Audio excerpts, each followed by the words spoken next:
Salut à tous, dans cette vidéo nous allons parler d'IPv6. Donc nous allons plutôt parler en fait de la structure de l'adresse IPv6. Donc IPv6. Donc nous avions vu en fait les 32 bits de l'adresse IPv4. Donc ces 32 bits étant divisés en classes, donc A, B, C, D, E.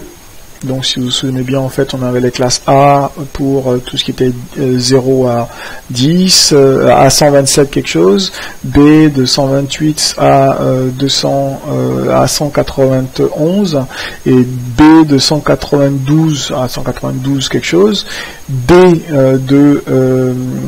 à 192 pardon à 223. Donc D de 224 à 239, E étant à usage en fait purement expérimental et test. Donc voilà, et évidemment nous avions la notion donc d'adresse unicast, multicast, broadcast. Donc nous arrivons ici au niveau d'IPv6 avec premièrement le passage de 32 à 128 bits. Voilà. Nous avons 4 fois plus de digits binaires.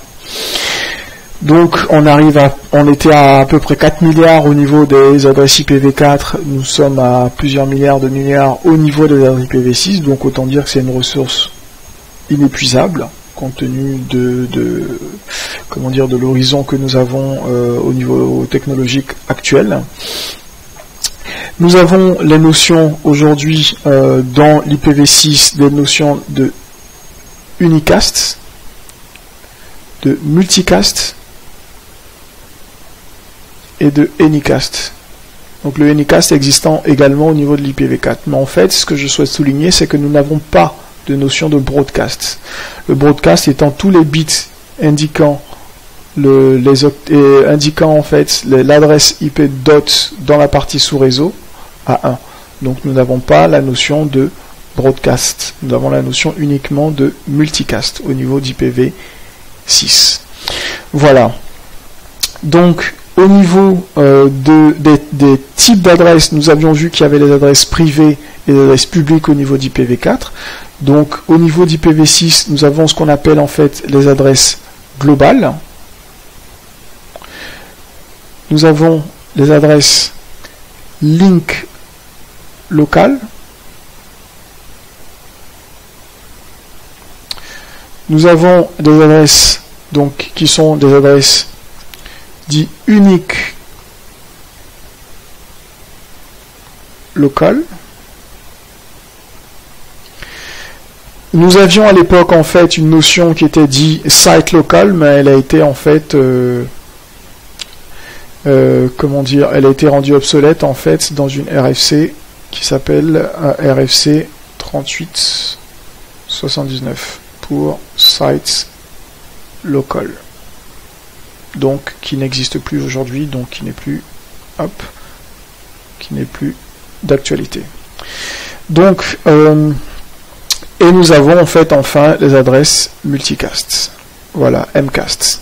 Donc les adresses globales, donc ce sont des adresses dont les premiers, donc on a vu que nous sommes sur 128 bits, donc les premiers bits sont 001/3, donc ce range-là définit l'ensemble des adresses dites globales. Les adresses globales sont les adresses qui sont routables sur Internet. Donc en fait, ce sera typiquement, vu qu'on est sur 128 bits, la notation se fait en hexadécimal.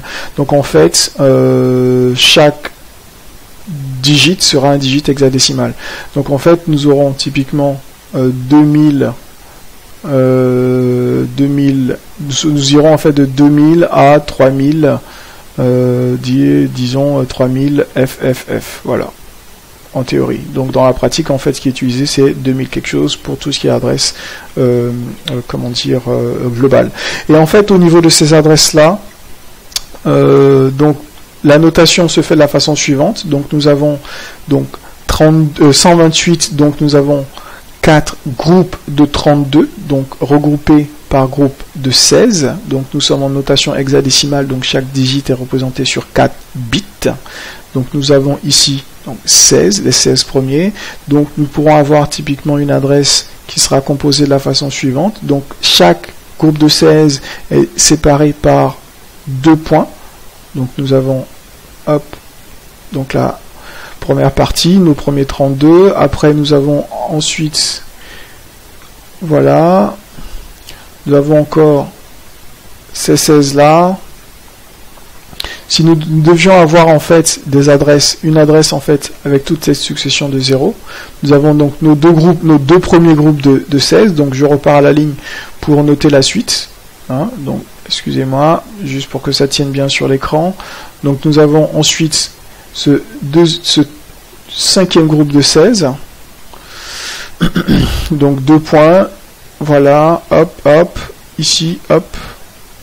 Donc un autre groupe de 16, donc ça nous fait 3 fois 32, et un dernier qui serait typiquement là, hop, 1, voilà. Donc si nous devions noter en fait une adresse IPv6, donc ce serait comme ça. Autant dire qu'il est hors de question de retenir en fait cette adresse par cœur, c'est complètement ingérable. Nous verrons en fait dans une autre vidéo la méthode d'assignation en fait des adresses IP IPv6. Voilà. Donc un point intéressant, c'est que lorsque nous avons une succession de 0 de la sorte, donc le standard nous permet donc de pouvoir, plutôt que de noter comme ça, hop, je barre ça, on a la possibilité en fait d'écrire typiquement 2000. 2.2.1, voilà, et slash le sous-réseau, typiquement nous pourrons avoir 64, voilà, avec le lot en point 1. Donc ça c'est notre adresse IPv6. Donc nous avons après les adresses type après les adresses, nos adresses comment dire disons type global, nous avons, comme on l'a vu tout à l'heure en fait, les adresses dites adresses link local. Donc les adresses link local en fait sont notées en fait de la façon suivante. Donc je reviens à la ligne ici, plus bas, pour avoir plus de place. Donc hop, ici nous avons link local.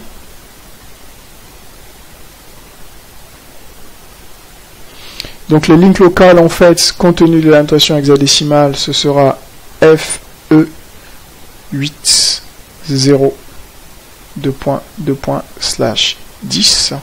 Donc ce qui nous ferait en fait donc les 3 premiers digits binaires à 1 pour faire le F. Ensuite, nous aurons 1, 1, 1, 0 pour faire le E. Et ensuite, nous aurons 1000 qui représente le 8, et ensuite 0 avant les 2 points,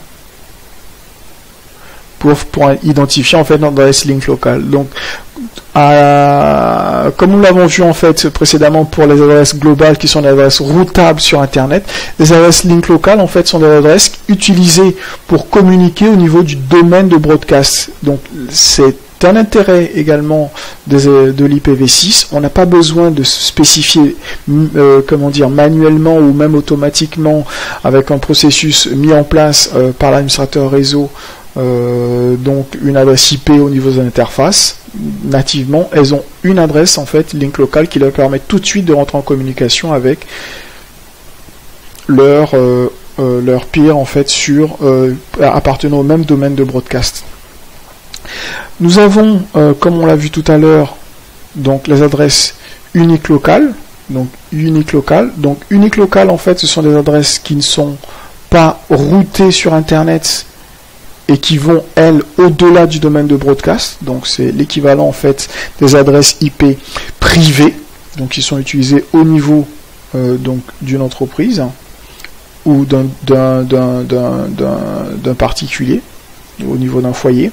Donc c'est FC002.2./7. Donc voilà, vous aurez fait facilement en fait la traduction en binaire. Donc on aura les 4-1. Après, pour faire le C, nous avons 11, 0, 0, et après 0, 0, 0, 0, 2./7. Voilà.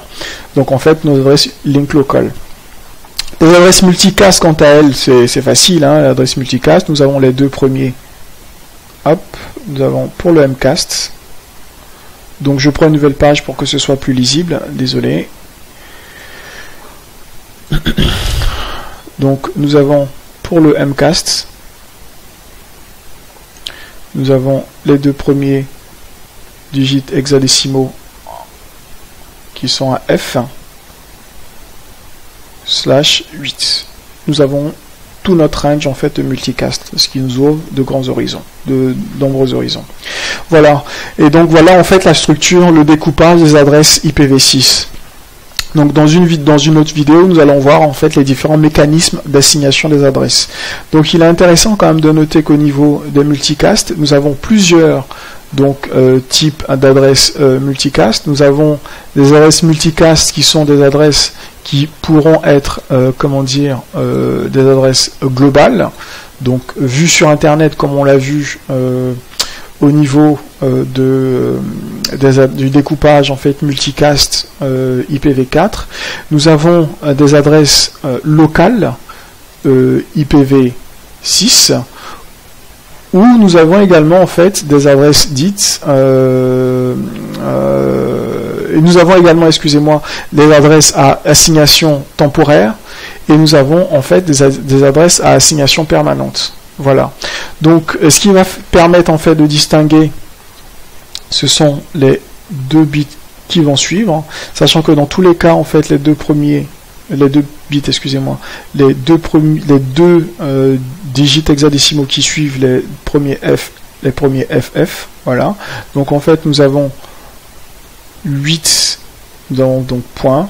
Donc là, le premier en fait, ce sont des drapeaux donc flag qui vont permettre de savoir si c'est une assignation permanente ou temporaire. Et ici, en fait, on a ce qu'on appelle en fait le périmètre, le scope. Donc en fait, l'ensemble indiqué sur 8 bits. Voilà. Donc lorsque le flag est à 0, c'est une assignation permanente, à 1, c'est une assignation temporaire.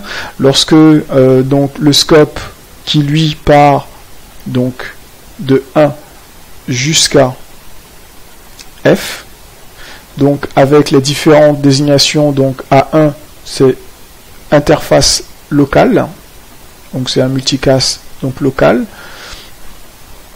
interface locale, donc local à l'interface, donc pour une communication locale au niveau de l'interface, donc à 2 link local, donc au niveau du domaine de broadcast, 3 on va dire subnet local, donc au niveau du sous-réseau, 4 admin local, donc ce sera l'administrateur qui définit en fait cette assignation là. Donc l'administrateur local, c'est périmètre, donc on va dire administratif. Ça peut être, c'est pas forcément au niveau du site, ça peut être au niveau d'un sous-réseau, ça peut être un périmètre plus restreint en fait qu'un site. Donc 5 étant en fait site local. Donc ça peut être un site, par exemple pour une multinationale, ce sera ou en fait une entreprise multisite qui est à Paris, Marseille et Bordeaux typiquement, ça peut être juste au niveau du site de Paris, hein, qui va être indiqué lorsqu'on sera à 5. 8, c'est au niveau de l'organisation, donc au niveau de toute l'entreprise, donc au niveau de Paris, Bordeaux et Marseille, et E, donc on sera à un niveau global, donc ce sera une assignation qui va indiquer donc en fait au-delà de l'organisation, donc tout le périmètre en fait routé. Donc on avait dit donc 3 c'était subnet, 4 admin local, 5 site local, 8 organization local, donc organisation local, et E global. Voilà. Donc voici un peu comment se décompose en fait l'adresse multicast. Voici rapidement présenté l'adressage multicast IPv6. Donc à bientôt pour la prochaine vidéo sur les mécanismes d'assignation d'adresse IP.